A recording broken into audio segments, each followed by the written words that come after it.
All right, welcome back guys to the PHP MVC Framework course. In this video, I hope to finish up our refactor for the new validation. Because we changed our validator, we no longer have cross-site request forgery protection, so we need to go ahead and add that back in a different way. So I'm pretty happy about it though, because it allows us to actually put it in a cooler place. And also we're going to add some more useful functions that we can use in our application. And so let's go ahead and dive in, and I'll show you exactly what we're going to be doing. So in the last video we finished up all of our validators, and what we need to do is go ahead and open up our model.php file, and let's just go and open up the controller's register controller. And we're going to go ahead and scroll down to the register action. We're going to finish this up and add cross-site protection for cross-site request forgery protection into this action first, since that's what we've been working on. The other thing that we're going to need to modify is, let's go ahead and open up in the core. We're going to open up our controller.php. We're going to open input.php. And that's it for now. We're going to do some other things, but let's go ahead and get started. The first thing that we're going to do here in our model.php is go ahead and scroll down, and I just want to double check our okay. So ultimately what we're going to be doing is getting rid of this sanitize inside of our assign function, because what I want to do is build a suite of tools inside of our input deal here, and when we instantiate the controller we will also instantiate this input. So let's go ahead and jump over to the controller real quick, and this is going to be a pretty easy change. But in the controller we're going to add a new public property here, and this is going to be request. So go ahead and save that. And request is, we're going to use that to check in our controllers if a request is made, and we'll use our input class, and we'll build that out a little more so that we could use it inside of our controllers. So the one thing that we need to do here, if you look at our input, the only thing we have here currently is a static function. We're going to change this and get rid of that static function, which may cause some bugs, but we'll try to alleviate some of those before they happen. But let's go ahead and look in the controller, and here in the constructor what I want to do is right here before we create the view, let's go ahead and say this request is equal to new input, and that will instantiate an input object and assign it to the request variable here that we can access later in our controllers. So I believe that's all we're going to need to do in our controller file, so we can go ahead and close that. The next thing we're going to do is go ahead and write our functions inside of the input.php class. So the first thing I want to do is, you know how in our register controller we check if this underscore post, that's not the best check to do to find out if someone's posted form data. So instead what we're going to do is build out a different thing here. So inside the input class, what I want to do is we're going to create a public function called isPost. Okay, and this will return true or false based upon if there's post data. What I would like to do as well is, because what we're going to do here is we have some logic to run, but we're going to use it in other methods too. So we're going to create another method here, and we're just going to call this one get request method. Okay, and the get request method is going to it's going to be a pretty simple function. We're going to return string to upper. Okay, and then inside of there it's just going to be server, the server global variable. So it'll be $_ in all caps server, that's a global variable. And then what we want to check inside of there is request _ method. This isn't going to be available for older versions of PHP. I think back to like maybe they added this in 5.6 or 5.5 or something like that. So if you're doing something earlier than that, you might have to update this. Most of the time, you guys, especially because we're building a framework to do new projects, you should be using new versions of PHP anyway. We're using PHP 7 now in this course.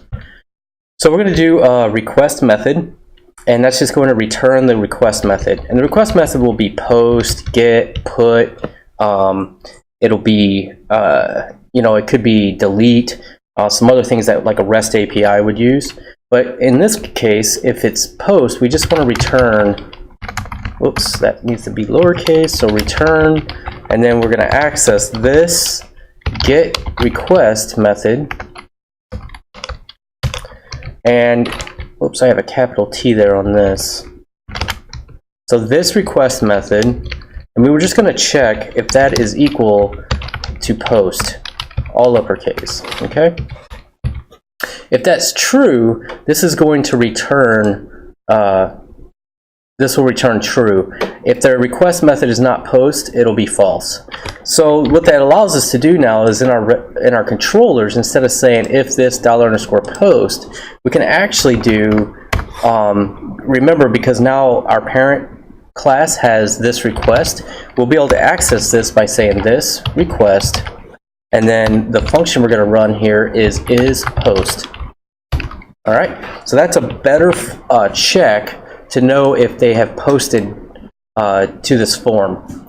The next thing that I want to do is I want to change our, well, while we're just at here, let's just go ahead and copy this is post.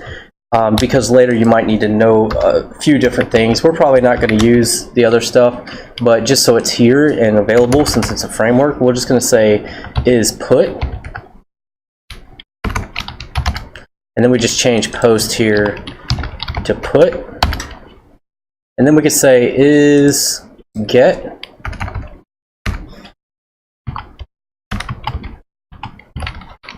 and we'll change post to get.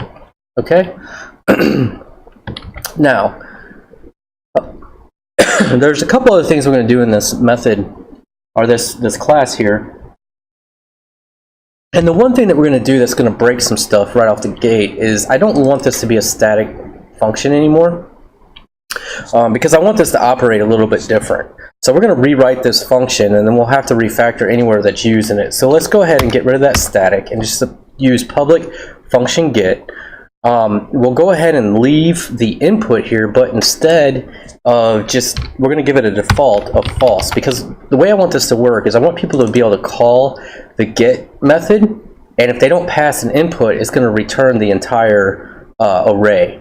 And what we'll do is we'll sanitize it at that point, so that any sort of data will already be sanitized. So let's go ahead now and get rid of everything in this function, because we're going to do this differently.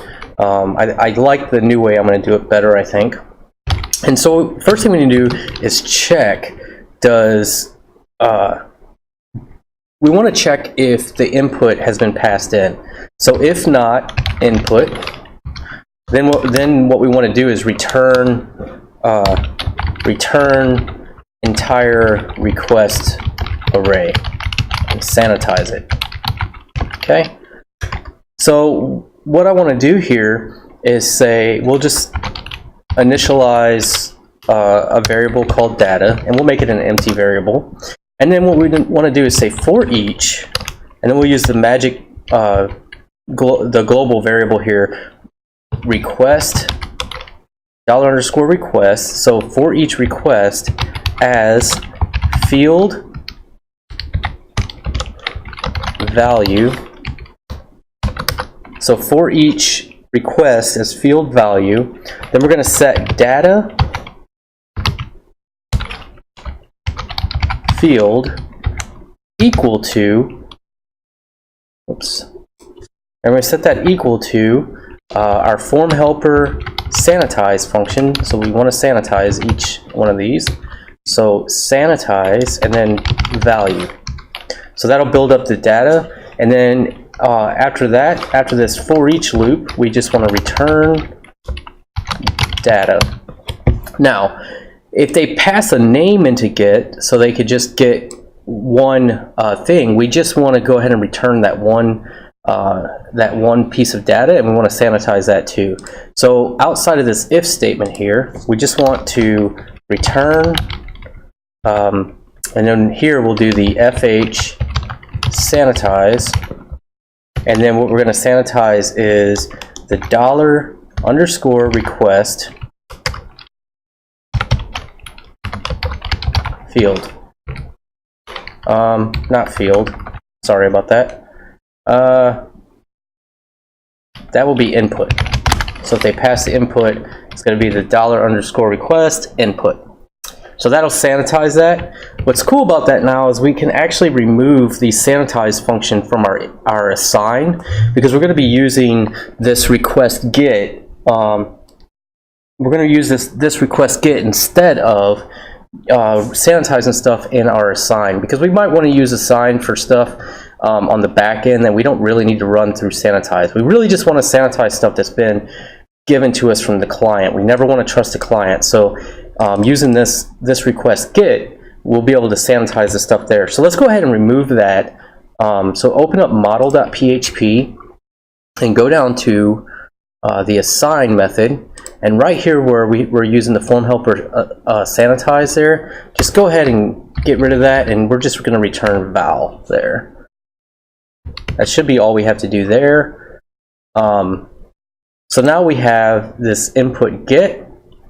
The last thing that we need to do here is we want to do our input here. We want to go ahead and create our cross-site request forgery check here.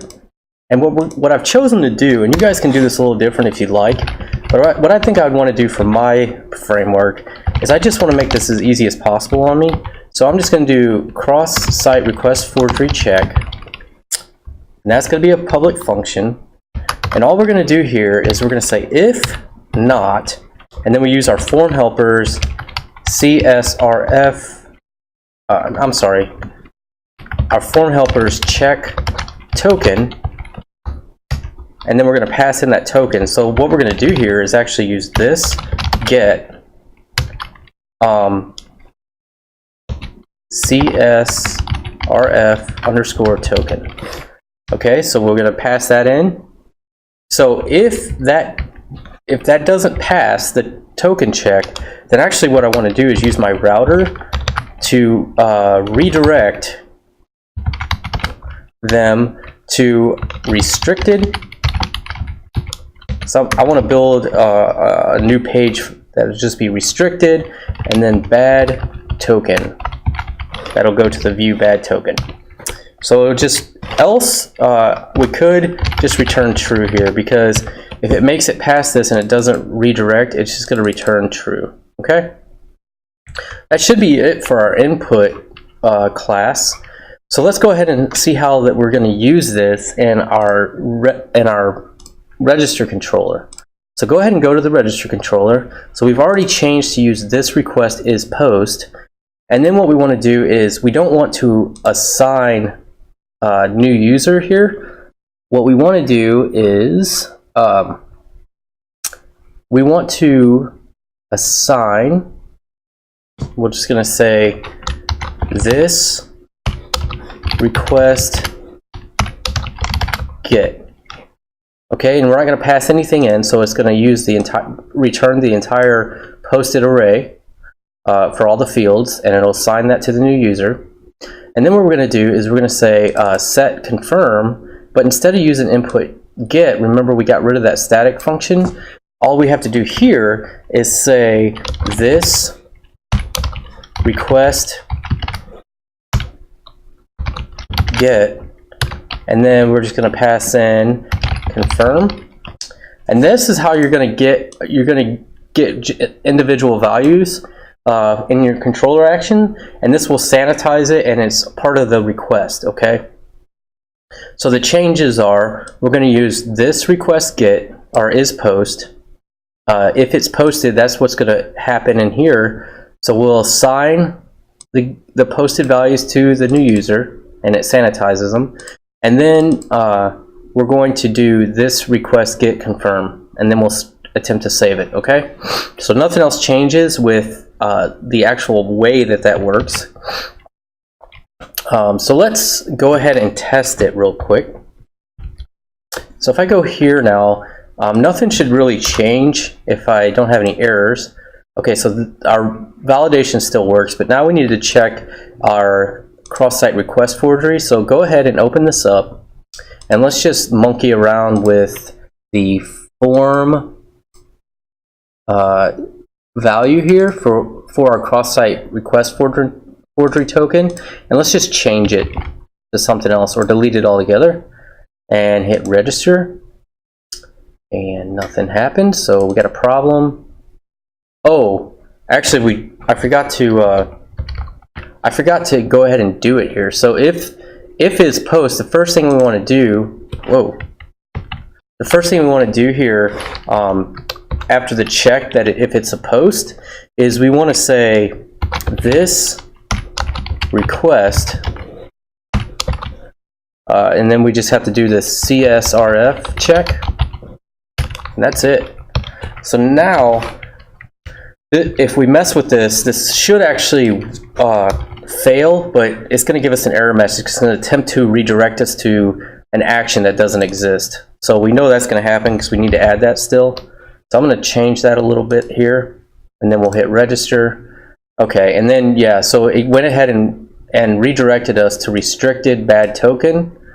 So our cross-site request forgery check is working, but now we need to add that. So to add that, let's go to our app controllers and restricted, and we're just going to add a new action here. So public function, and then this was bad token action, and then we'll just set this view render, and then we'll do restricted bad token. So that's all we're gonna have to do for the controller, but now we need a view. So if you go down to the views, go to the restricted directory, and I'm actually just going to duplicate the index. Let's see, duplicate. I thought I had duplicate right there, and we're going to call this bad token. And you guys can style this up however you want. You can make these look pretty or whatever. So instead of saying you do not have access to this page, I want to say your token is corrupted. Okay. And then up here for access restricted, we'll just say bad token. And you may not want to do it this way. You may want to give a nicer message, because there are other instances that can mess up your token other than people kind of messing around with it. But overall, I'm just going to do it this way. So now if I check that again, it takes us here and it says your token is corrupted. Let's go back now and go to register, try it again. Everything works. If we completely remove that input field for the token check, so we'll delete that element out of the DOM and try to pass it, and it still tells us our token is corrupted. So I'm pretty happy with that. I know that we probably want to make that page look nicer or whatever, but I like the way that works now with being able to, in our controllers, just run this request CSRF check, and we also have a few new awesome methods that we can use. The other thing we need to do while we're in this register controller is go ahead and update our login action to use all of the new validation stuff. And let me see where we're at in time in the video. I might actually do another video with that. Alright, yeah, we're at 20 minutes, so I'm going to go ahead and end the video here. In the next video, we'll clean up our login action and do the new validation stuff on that. And in the next video, you're going to see the one downside to doing our validation in the models, but I still think it's worth it. And so it's not going to be a big deal, but I'll see you guys in the next video.